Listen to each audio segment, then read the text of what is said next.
Good night, Ultrafolkers. Here we are in the third edition of asgardfest, and today, for the first time, we can do also our first international interview to a big and great band as Apocalypse Orchestra.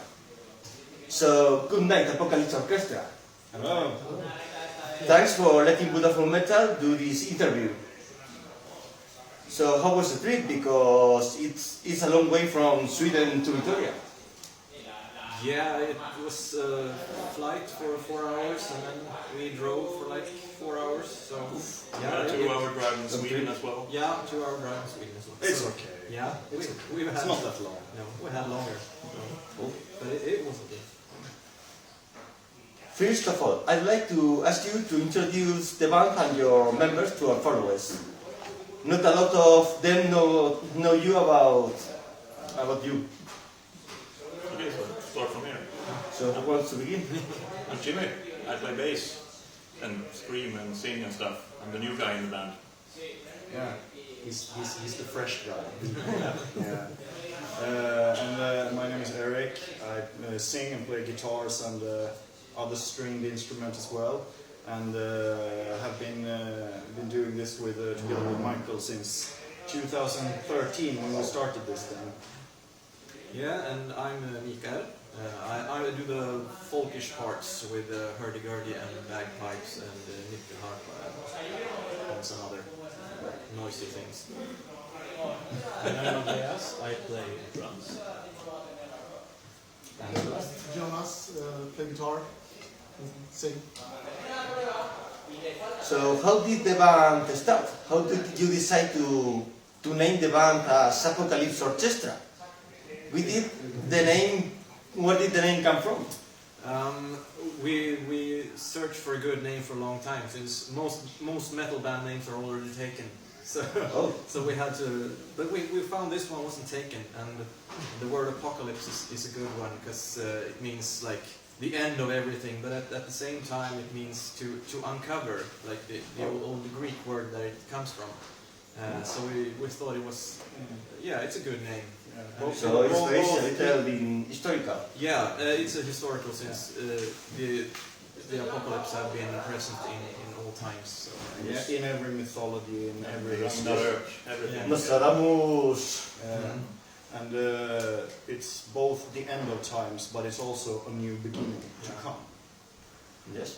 If Nostradamus' prophecies turn well, this year will be some apocalypse. I don't know. Maybe. I discovered you guys via YouTube suggestion back in mid-2017. And that song was Garden of Earthly Delights.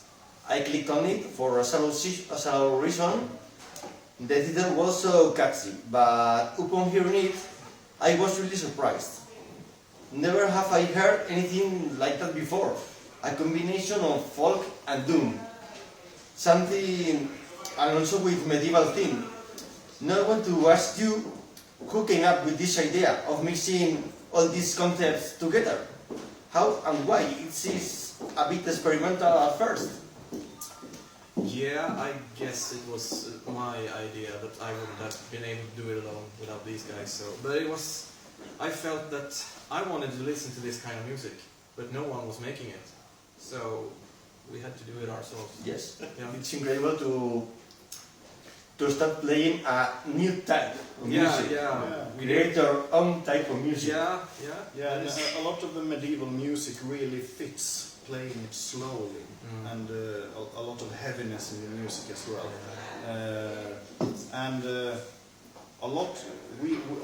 Everybody in the band loves folk metal, but almost every band goes really fast, really aggressive, screaming. We wanted to go the opposite way and focus more on the melodies. If you are more aggressive, is great. Not everything. Not everyone. Yeah, both types are very nice, but we wanted to go in another direction. Yes. And also Swedish folk music is more depressed, more down, more slow. More sad. Yeah. So it kind of fits with our background. Yes, fits our minds. Something like that told us Henry from Greenland. Yeah. Yes. Yeah. Nice guy. A friend told me that you played a concert with an orchestra. How do you prepare a concert like that? And how was the concert? We prepared by being terrified.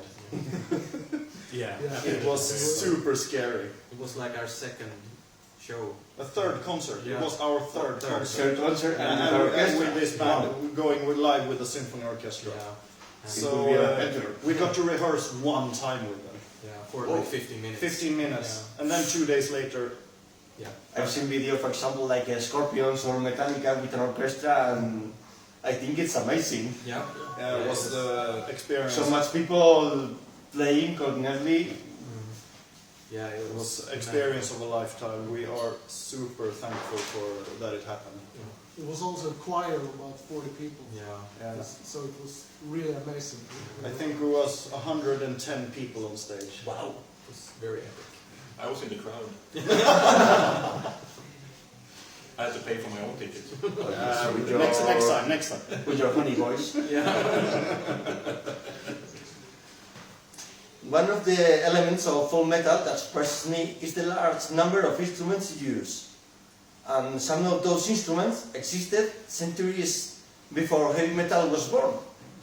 What caused you to learn to play these instruments, and what music did you play first, metal or folk? Oh, I guess I started playing folk and medieval music first on these instruments, but I listened to metal before I did that. But yeah, why did I decide to do that? I listened to a lot of it, and we played in like the first band I had together with Andreas called Galder, where I wanted to play a melody instrument too, but the nyckelharpa was already taken, so I found the hurdy-gurdy, and then I got a bagpipe as well, and now I have too many instruments. So yeah, It's fun to make noise. yeah. How was the idea to introduce all them to Apocalypse Orchestra metal? It was from the beginning. Since we decided this is going to be medieval metal on some kind. That was the main concept. Yeah, we had to have them in there. Interesting. Yeah. We tried a few very old songs from this geographical region, from some tunes from Cantigas del Santa Maria, and we realized right away that the slow, heavy metal intertwines so beautifully with those old melodies and the hurdy-gurdy. So we knew right away we had something going there, and then it just snowballed. Yeah. So Mike, please talk to your beautiful followers about your folk instruments. For example, the Rausch Faith. I don't know really how to pronounce. No, it's Rauschpfeife. Rauschpfeife. Yeah, it's German for noise pipe. Noise flute or noise Yeah. Because it's a unique instrument for Spanish folkers, because there isn't in Spain any band who plays Rauschpfeife. And we should quit as well. Yeah. A good friend of us that also plays in a band named La Renglera told us it's more or less like a German bagpipe, but without the high back, but also similar to the tarota. Yeah, funny thing is I don't play Rauschpfeife at all. I just, it's... It's my Rauschpfeife, Yeah. but we forced Michael to play it on the record. Since we have it, we have to have it on the record. So, So I learned. It's like the grips are similar to playing bagpipes, so it wasn't that hard, but it's extremely loud. So I mean, you used to have it to scare your enemies in battle. Go away. So yeah, it's featured just, I think it's just in one song. Just in one song. But we thought it was fun. Since we have it, we have to have it on the record. Our sound engineer who mixed the album, he thought it was so horrible. He wanted to remove it from the mix. Puro here. Yeah. You're making crazy. There's a great video of it when he's really suffering while he's here. Yeah, He's like, you should take it down, remove it altogether. Also, you have a bagpipe. Tell us about that. What type of bagpipe is it? Because we have in Spain many bagpipers who play, for example, Galician bagpipe, Scottish bagpipes, or Aragon bagpipes, and all of them are marvelous and also different. Yeah, I play several kinds. But on this record, it's an electronic red pipe we use. But I think we also have We have a medieval pipe on the album. and I think we have like a Hümmelchen. Yes. That's a German. I think it's like a Renaissance. It's a small one. And I also play some Swedish bagpipes, but that is not on the record. But yeah, they all sound different in their own way. Yeah.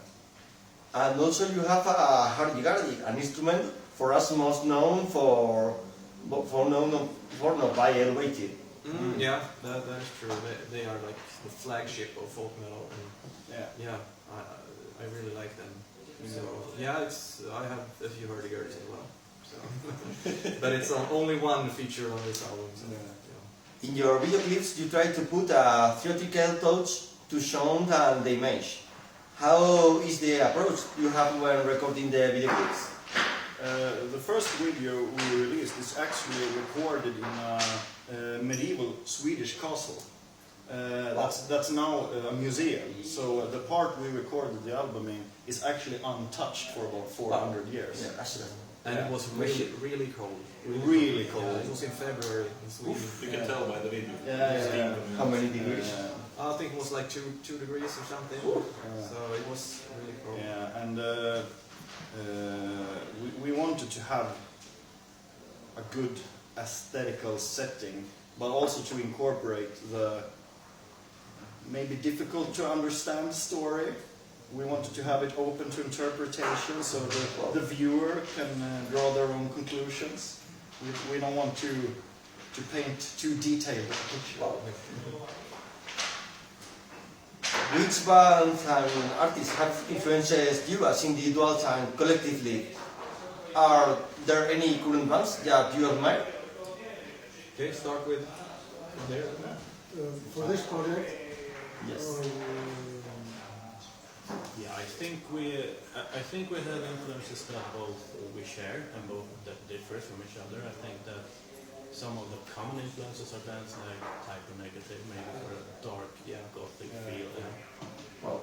And some of us are into more progressive stuff, progressive metal, extreme metal. And so it's hard to pinpoint certain bands that have been influential. Well, I have the Swedish band Garmarna I listen to a lot. They're the reason I started playing hurdy-gurdy, because they play like medieval rock kind of. Yeah, we get a lot of inspirations from non-metal, and especially folk music, of course. But I think we all kind of like bands like Amorphis, Paradise Lost, Opeth, stuff like that. Yeah. And also more classic heavy metal as well, and folk metal. Yeah. Also different. You have several awards. Tell us about them. Do they have several? Awards. Awards. Do we have several awards? We have at least one. Yeah. Yeah, we have both gala awards, and our album actually won like debut album of the year and album of the year at a few folk metal sites and stuff like that. So it really gives you a lot of more energy and inspiration to keep writing music. Super When you're happy to have those awards. Yeah. When your music is recognized with an award, is Yeah, it means a lot. better. Yeah. It's really humbling. Yes. I'm going to ask you a very difficult question. If a band had to play a cover of an Apocalypse Orchestra song, what band and what song would you like to be? I think everyone has a different answer for this. Yes. You can go ahead. I would love to hear Sentence do a Theatre of War.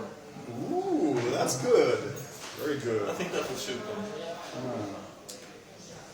Okay, Eric. I would have to normally have days to prepare for a question like this. This is very difficult. I would. This is so hard. I would probably have Myrkur do Flagellant's song. Oh, that's a good one. I would choose Anna von Hauswolf to do Hear the Monsters. Oh, very good, very It good. would be strange and good. I would have any band do Pyre because I would get royalties. The bigger the better. I would like to hear old school Opeth because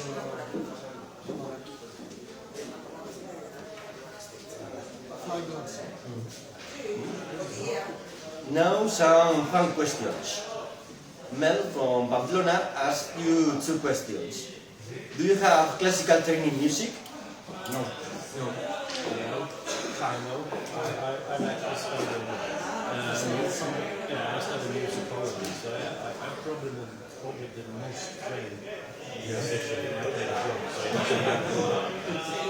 Well, we love to learn stuff, so we always try to teach each other stuff and learn on our own. Mostly, I think everybody is self-taught. Yeah, I studied music in high school. That's about it. It didn't really matter because you had to learn slapping and popping and stuff. The other question is do you follow any pagan doctrine? No. No, not really. No? I didn't hear the question. And finally, say goodbye as you want to your brutal metal fans. Sure. Yeah. Well, it's been nice meeting you. It's been nice doing this interview. We hope to meet you on our little tour here in beautiful surroundings. And if you haven't heard this before, we really appreciate it if you check out our videos. Maybe you'll be surprised. Hope you like it. Salud. Salud. And I can allow you to say 2 things. Health and brutal folk. Bye guys! Bye.